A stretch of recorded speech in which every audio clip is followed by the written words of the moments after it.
Le curcuma, tout le monde connaît. Il possède énormément de propriétés bénéfiques. Et plus le temps passe, plus on en découvre.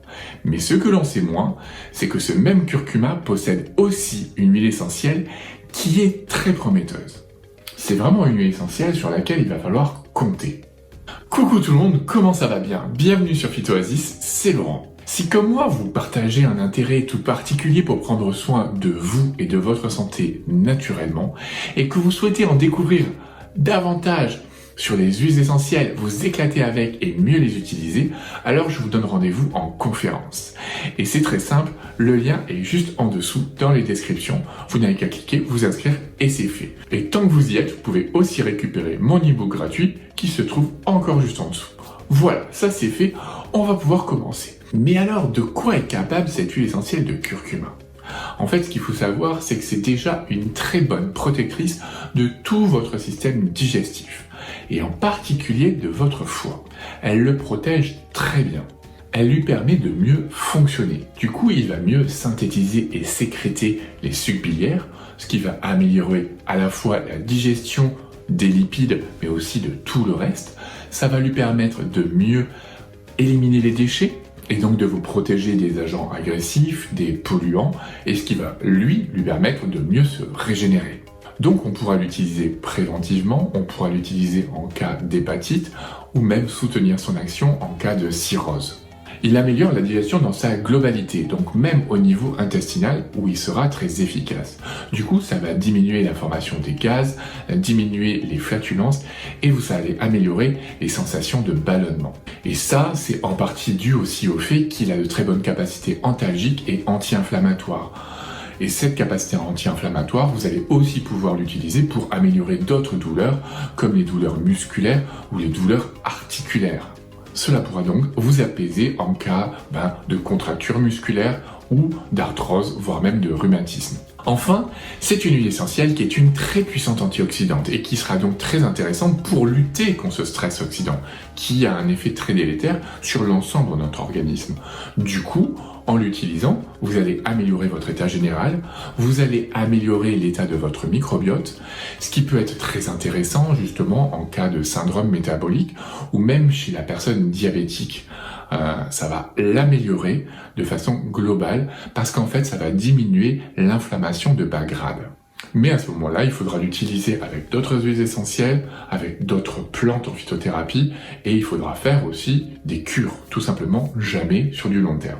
D'ailleurs, du coup, qui va pouvoir utiliser cette huile essentielle? Est-ce que tout le monde peut l'utiliser? Eh bien, en fait, la composition biochimique de cette huile essentielle fait que justement non, tout le monde ne peut pas l'utiliser.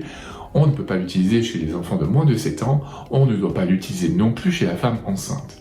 Et enfin, comme je vous parlais justement du syndrome métabolique et surtout du diabète, ça peut être très intéressant de l'utiliser, mais faites attention parce que si vous êtes diabétique, c'est une huile essentielle qui est hypoglycémiante.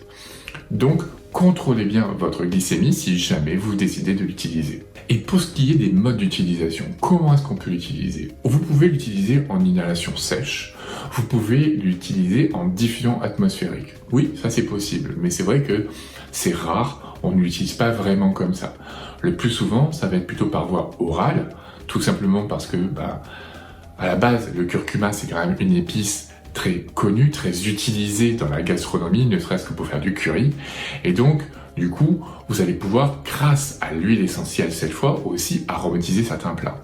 Donc vous pouvez l'utiliser là aussi en gastronomie, en cuisine, mais c'est 1 à 2 gouttes grand maximum dans le plat et en fin de cuisson. Maintenant, est-ce qu'on peut l'utiliser par voie orale de façon thérapeutique? Oui, là aussi c'est tout à fait possible, justement, pour vous faire du bien au foie, pour améliorer la digestion, pour diminuer un syndrome métabolique, pour favoriser la perte de poids. Tout ça c'est possible, mais ça sera vraiment en très faible quantité, 1 à 2 gouttes par jour pendant 5 jours grand maximum. Mais en fait, le plus souvent, on va l'utiliser par voie cutanée. Ça sera vraiment tout aussi efficace que la voie orale, et vous pourrez l'utiliser par exemple pour soulager des troubles digestifs, pour améliorer des douleurs aux genoux, aux coudes, aux épaules. Et dans ces cas-là, qu'est-ce qu'il faut faire? Vous mettez 20 gouttes dans un flacon de 10 ml et le reste du flacon, vous le complétez avec de l'huile végétale de calendula, ce qui va renforcer l'action anti-inflammatoire. Et ensuite, il ne vous restera qu'à masser la zone douloureuse 3 à 4 fois par jour avec une quinzaine de gouttes de ce mélange. Donc voilà, vous voyez, c'est une huile essentielle qui n'est pas très commune, c'est une huile essentielle qui n'est pas très souvent utilisée, mais c'est une huile essentielle qui mérite vraiment qu'on s'attarde dessus, et je pense que avec les nouvelles publications qui arrivent, c'est une huile essentielle auquel on va faire de plus en plus attention. D'ailleurs, c'est aussi une huile essentielle qui commence à être très intéressante, justement grâce à ses capacités antioxydantes en cancérologie, parce qu'on se rend compte qu'elle a des vertus aussi anticancéreuses, et notamment en prévention du cancer du sein ou du cancer de la prostate. Donc voilà, on va voir ce que le futur nous réserve, mais je me dis que ça peut être très intéressant de compter encore et toujours sur le curcuma, sous quelque forme qu'il soit. Donc voilà, dites-moi ce que vous en pensez. Est-ce que vous connaissiez donc cette huile essentielle de curcuma? Est-ce que vous ne trouvez pas de façon générale le curcuma comme une plante assez extraordinaire? C'est une plante qui est incontournable en phytothérapie et qui, comme je vous le disais, risque de le devenir en aromathérapie. Alors dites-moi en commentaire si vous la connaissiez, cette huile essentielle de curcuma, si vous l'avez déjà utilisée et dans quel cas est-ce que vous l'avez utilisée. Voilà, j'espère que cette vidéo vous a plu. Moi je vous dis à très bientôt et d'ici là, portez-vous bien.